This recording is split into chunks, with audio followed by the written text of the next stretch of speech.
The interesting thing about reading the Bible is that every time you read, even if it's the same passage, you see it in a different light. I remember this time I was reading the story of Esther and Mordecai, and I saw it in a very different light. For the first time, I saw Mordecai as a parent.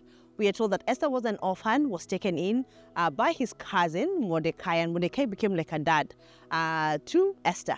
But what shocked me as about Mordecai as a parent is that when she goes to Esther to ask Esther to go and intervene on behalf of the Israelites, it meant that there was a very high likelihood that Esther would die. And actually, Esther sends word to Mordecai and tells him, if I go to the king's palace without him calling me, there is a chance that I can die. And Mordecai is like, what do you mean, go? And I'm like, what kind of parent is that your child's life is in danger and you still tell your child, just go and do it? And Esther says, then if I die, let me die. Mordecai was like, go. I can imagine in his mind, if it means you die, you're dying for the cause of God. So I was wondering, what kind of parent is Mordecai? But it's just crossing my mind now that Mordecai was a parent who understood the purpose of God has given us children. We are only but stewards of those children. The reason these children are here on earth is we take care of them, but they are God's children on God's mission. So when God sends our children on mission, He determines what that mission should be.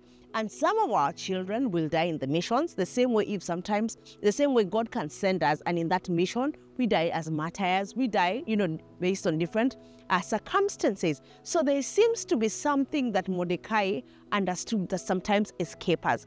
We at times see as that the end goal of raising our children is so that our children are comfortable, so that our children are happy, but that is not the end goal. The end goal is so that our children can carry out the purposes of God in their generation. So Mordecai, I would argue, is a parent who understood why he's a parent. He's only a steward of what God has given into his hands as a child.